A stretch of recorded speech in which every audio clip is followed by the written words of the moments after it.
विदर्भात एक माऊली होऊन गेले पा, ब्रह्मांड नायक सद्गुरु गजानन माऊली, ज्याचा यजमान भीमा तटी पंढरी उपा जगजेटी, तो काय हे आम्हाला गी देण्यासाठी तयार नसे. पंढरपूरचे वारकरी येते. अजूनही पहा तुम्ही, श्री क्षेत्र शेगाव संत गजानन महाराज मंदिर, श्री क्षेत्र आळंदी सद्गुरु गजानन महाराज मठ, श्री क्षेत्र पंढरपूर सद्गुरु गजानन महाराज मठ, या 3 ठिकाणी जाऊन पहा तुम्ही. अत्यंत कमी अल्प दरामध्ये सेवेकऱ्या भक्तांना वारकऱ्यांना ते सेवा उपलब्ध करून देतात.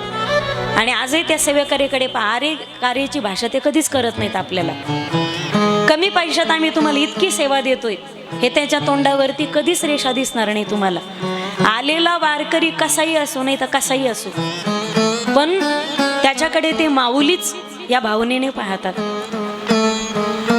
आणि उत्तम व्यवस्थापन, शिस्त, स्वच्छता, पवित्रता आणि आले गेलेल्या वारकऱ्यांविषयी आपुलकी. तिथं गेल्यानंतर असं वाटतं तुम्हाला ते सगळे आपल्या घरातलेच इतके का.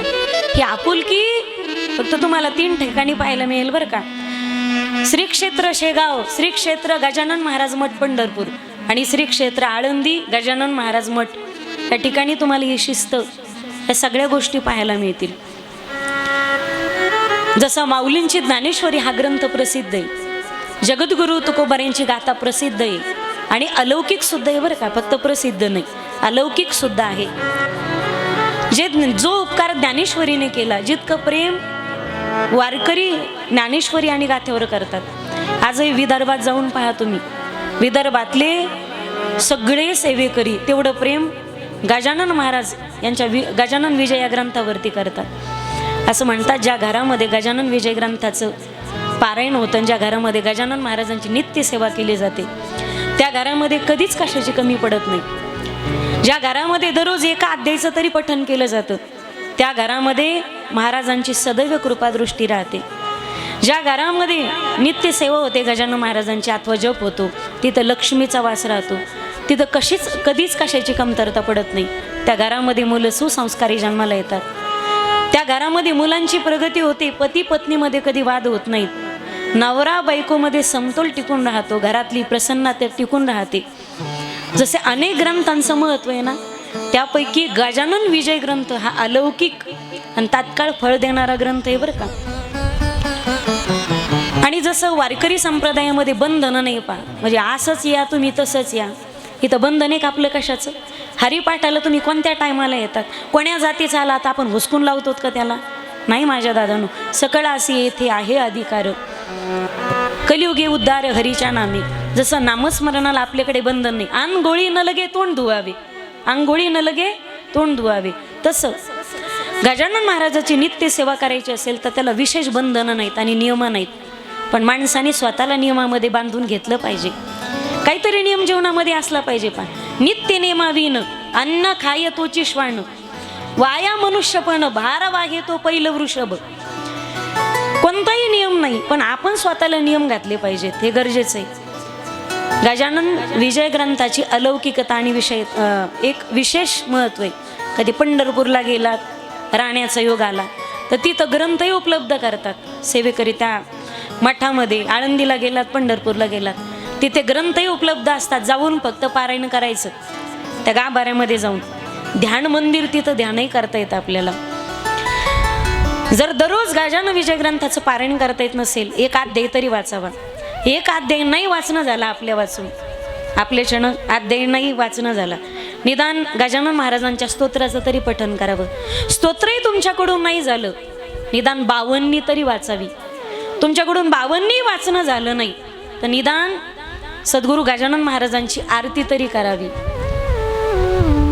आरती नाही झाली तुमच्याकडून, निदान दिवसातून 108 वेळा गणगण गणात बोते हा जप तरी करावा, नामस्मरण तरी करावं. बसून नाही झाला तुम्हाला, 1 माळ म्हणा, 5 माळी म्हणा, 10 माळी म्हणा, रामकृष्ण हरी म्हणा. आपलं जे तत्व आहे ते रामकृष्ण हरी, तुमचा जो सद्गुरूचा मंत्र आहे, माऊली जय ज्ञानोबार आहे. काहीतरी नियम पाहिजे जीवनामध्ये, काहीतरी नियम पाहिजे. नित्य नियम नामी ते प्राणी दुर्लभ.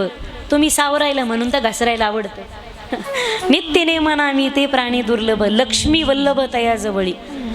आणि बसून जर तुम्हाला गणगणगणात होते रामकृष्ण हरी जय ज्ञानोबाराय माऊली माऊली माऊली जो जप असेल तुमचा सीताराम सीताराम, जो जप असेल, नाही जमलं तुम्हाला जप करणं, पण निदान दिवसभर मुखात तरी येऊ द्या, गण गण गणात बोते, गण गण गणात बोते, गण गण गणात बोते. दळीता कांडिता, दळीता कांडिता, तुझ गाईन अनंता, तुझ गाईन अनंता, तुझ गाईन अनंता, तुझ गाईन अनंता. हरी बोला भांडता, हरी बोला कांडता, उठता बैसता, हरी बोला जनी, हरी बोला विजनी, एका जनार्दनी हरी बोला. पुतना आली, पुतणीचा उद्धार परमात्म्याने केला. त्यानंतर गर्गाचार्य आले नामकरण करण्यासाठी. गर्ग मुनींनी नामकरण केलं. माझी विनंती असेल, मुलांची नावं नीट ठेवा बरं का. पोरांची नावं, आजामेळाचा उद्धार फक्त पोराच्या नाव ठेवल्यामुळे झाला. त्या नावाचं केवढं मोठं कौतुक आहे. पण बारशाला घरचे ठेवतात आणि आयुष्यभर लोक ठेवतात बाहेरचे. आयुष्यभर लोक नावच ठेवतात की नाही. नावं चांगली ठेवा, नाव चांगलं असावं, त्यातून काहीतरी अर्थ निष्पन्न झाला पाहिजे.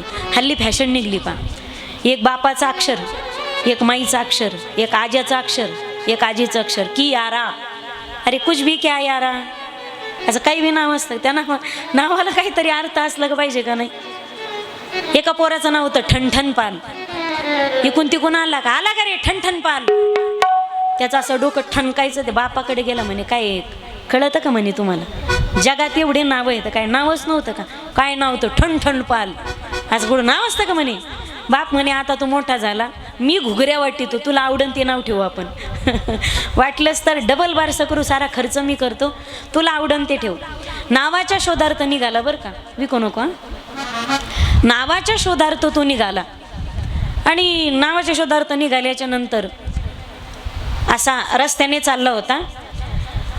आणि शेतामध्ये एक बाई गवऱ्या वेचत होती. पा गवऱ्या कळतात ना तुम्हाला, गवऱ्या, गवऱ्या. आमच्या लहानपणी आम्ही गवऱ्या शिकलो. गवऱ्या शिकल्यानंतर भाकरी शिकलो. म्हणजे माय आधी काय करायची, आपली मम्मी गावाकडची, आपली आई आजी आधी म्हणे, हां थाप गवऱ्या भाकर चांगली येते, थाप गवऱ्या भाकर चांगली येते. हे पूर्वी गवऱ्या थापायच्या पुरी, मग भाकरी शिकल्या. हल्ली त्या गवऱ्याच राहिल्या नाही. पा ती गवऱ्या वेचत होती, खांड शेतातली.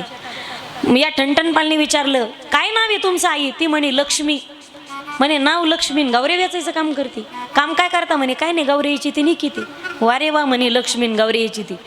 पुढे गेल्याच्या नंतर एक भिकारी दिसला. म्हणे काय नाव आहे तुमचं. म्हणे माझं नाव धनपाल आहे. बरं धनपाल आणि भिकारी भीक मागत आहेत का म्हणे.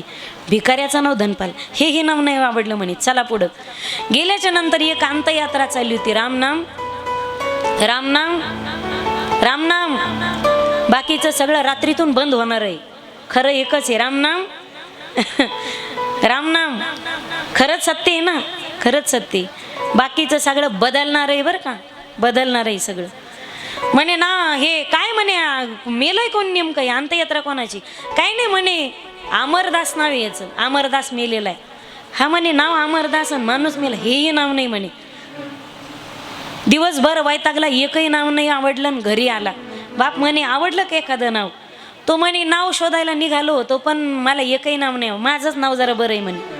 म्हणे काय, मी चाललो म्हणे, गौरी असणारी बाई सापडली मला. लक्ष्मीजी तो उपल्या बेचे, उपले म्हणजे गौऱ्या. लक्ष्मीजी तो उपल्या बेचे, भीक मागे धनपाल.